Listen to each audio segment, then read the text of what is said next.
अगर आपने एक्सपायरी के दिन अपना ट्रेड एग्जिट नहीं किया एंड ओवरनाइट होल्ड हो गया तो फिर क्या होगा?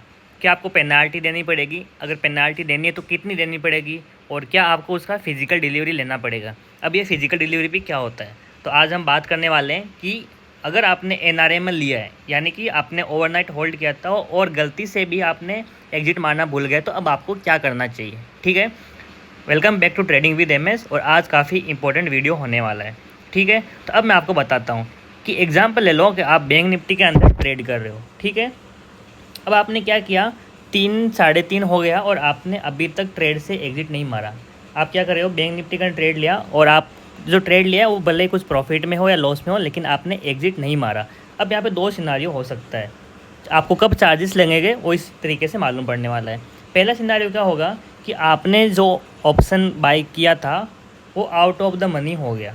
ठीक है, अब आउट ऑफ द मनी क्या है, इसके ऊपर मैंने ऑलरेडी वीडियो बना के रखा है कि आउट ऑफ द मनी क्या होता है, इन द मनी क्या होता है, एट द मनी क्या होता है।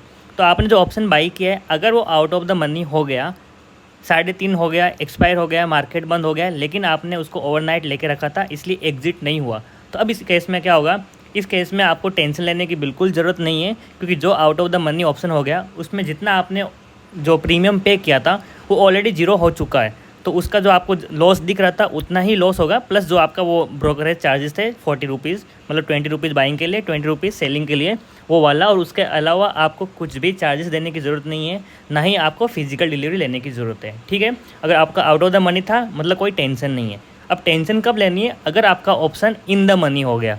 मतलब क्या, दूसरा कंडीशन क्या है, in the money. In the money अगर आपका ऑप्शन रह गया तो इसमें आपको टेंशन है। अब इन द मनी क्या है, मैं आपको एक सिंपल एग्जांपल देके बताता हूँ कि किस तरह से हम बोलते हैं इन द मनी। अगर मान के चलो आपने जो एक लेवल बाई किया ऑप्शन का, वो आपने बाई किया है 43,000 का। ठीक है, लेकिन बैंक निफ्टी ने क्लोजिंग दिया है 43,100 पे। ठीक है, आपने जो लेवल बाई किया था उसके 100 पॉइंट ऊपर जाके बैंक निफ्टी ने क्लोजिंग दिया है। ठीक है, इसका मतलब जो आपने ऑप्शन बाई किया था वो इन द मनी हो गया, और ये अगर आपने एग्जिट नहीं मारा तो यहाँ पे आपको पेनाल्टी देने की ज़रूरत है।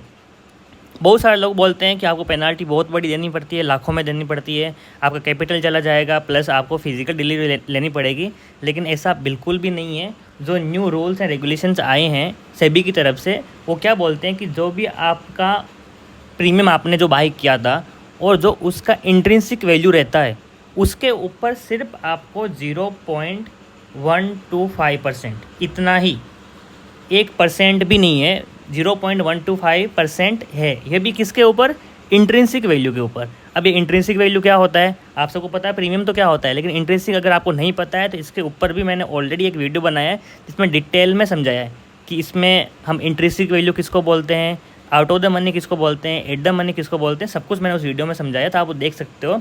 लेकिन आपको बता देता हूँ मैं, अगर आप एक बिगिनर हो और नॉर्मल क्वांटिटी लेते हो, जैसे 25 क्वांटिटी, 50 क्वांटिटी, 100, 200, इसके ऊपर इंट्रिंसिक वैल्यू आपका बहुत ही छोटा सा होता है, मिनिमल होता है, कुछ भी आपको बड़ा अमाउंट नहीं है कि आपको बहुत लाखों में देना पड़ेगा। लाखों में छोड़ो, शायद ये हज़ारों में भी नहीं पहुँचता है, 500-1000 रुपये में आपका निपट जाएगा। ठीक है, तो आपका इसमें क्या हो, अगर मान लो ये लॉस में था तो आपको लॉस तो देना ही पड़ेगा, ऑब्वियसली बात है, लेकिन लॉस के साथ आपको इसका जो 0.125% है इंट्रिंसिक वैल्यू का, वो देना पड़ेगा। मान लो आपका 1000 रुपया लॉस था और जो आपका ये चार्जेस देने पड़ रहे हैं वो आपको देना पड़ रहा है मान लो 500, तो आपको बस 1500 रुपया ऑटोमेटिक आपके अकाउंट से कट कर लेगा।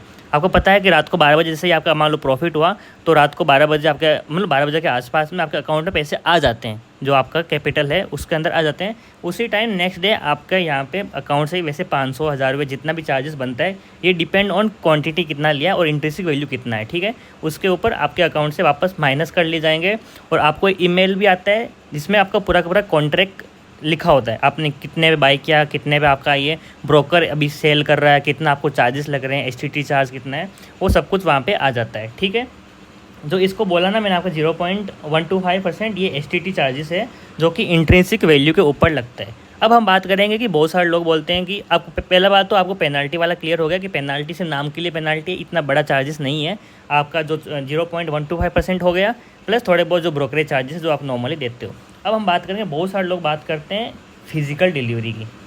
ये क्या चीज़ है, अगर आप Bank Nifty, Nifty 50 and Fin Nifty, इसके अंदर ट्रेड करते हो, यानी कि हम लोग क्या करते हैं, इंडेक्स के अंदर ऑप्शन ट्रेडिंग करते हैं, तो इसके अंदर आपका अगर इन द मनी एक्सपायर हुआ ऑप्शन, तो आपको फिजिकल डिलीवरी लेने की ज़रूरत नहीं है।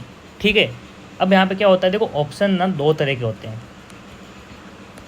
एक ऑप्शन होता है इंडेक्स के अंदर ऑप्शन, ठीक है, और दूसरा होता है इक्विटी के अंदर, यानी कि आपका नॉर्मल जो भी स्टॉक है, जैसे कि मान के चलो रिलायंस हो गया, फिर HDFC हो गया, ये जो अगर स्टॉक के जो ऑप्शंस होते हैं, इनके अंदर आपका अगर एक्सपायर हो गया इन द मनी और आपने एग्जिट नहीं मारा, तो फिर वहाँ पे आपको फिजिकल डिलीवरी लेनी पड़ती है।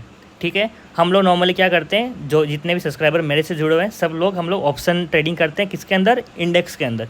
अगर हमारा ऐसा कुछ हुआ, गलती हुआ, हम लोग एग्जिट नहीं मारे, तो हमारे जो 0.125% चार्जेस है वो कट होंगे, और कुछ भी करने की ज़रूरत नहीं है, हमें फिजिकल डिलीवरी लेने की ज़रूरत नहीं है। लेकिन जो लोग स्टॉक के अंदर ऑप्शन ट्रेडिंग करते हैं, रिलायंस के अंदर उसका ऑप्शन ट्रेडिंग किया, HDFC बैंक के अंदर, या कौन सा भी जो भी स्टॉक है उसके अंदर जो कर रहे हैं, अगर उनका इन द मनी एक्सपायर हुआ और एग्जिट नहीं मारा, तो उनको फिजिकल डिलीवरी लेने की ज़रूरत है, हमें डरने की ज़रूरत नहीं है। अब फिजिकल डिलीवरी क्या होती है, इसके ऊपर ऑलरेडी बहुत सारे यूट्यूबर्स ने वीडियो बनाए, प्लस सेबी ने एक नोटिस जारी किया था जिसके अंदर सब कुछ लिखा हुआ था डिटेल में कि आपको फिजिकल डिलीवरी कैसे लेनी है। इसमें क्या होता है, आपको ना कुछ सेबी अपनी तरफ से पेपर्स भेजती है जिसके ऊपर सब कुछ लिखा होता है कि हाँ, यहाँ पे आपने बाई किया था, यहाँ पे सेलिंग होनी चाहिए थी, आपका एक्सपायर हो गया, इतने चार्जेस है, और हाँ, फिजिकल डिलीवरी में आपको काफ़ी ज़्यादा चार्जेस भरने पड़ते हैं। तो अगर आप ऑप्शन ट्रेडिंग करते हो, तो एक बार अगर स्टॉक में ट्रेडिंग कर रहे हो, स्टॉक के अंदर ऑप्शन ट्रेडिंग कर रहे हो, तो वहाँ पर आपको डरने की ज़रूरत है।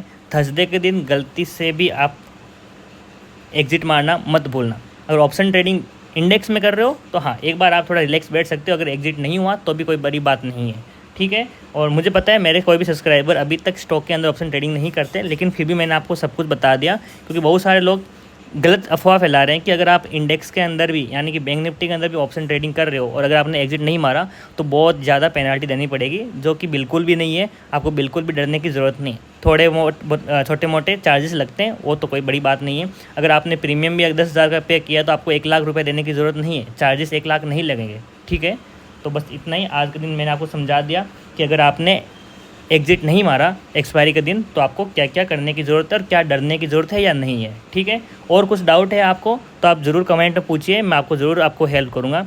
और हाँ, अगर आप चैनल पर नए हो तो जल्दी से सब्सक्राइब कर लो, क्योंकि आपको बहुत ही ज़्यादा इंफॉर्मेटिव वीडियो मिलेंगे यहाँ पे। और वीडियो को अपने दोस्तों के साथ शेयर करना बिल्कुल मत भूलिएगा, क्योंकि जो भी बिगिनर है उनको ये इन्फॉर्मेशन देनी ज़रूरी है। ठीक है गाइस, फिर मिलते हैं नेक्स्ट वीडियो में।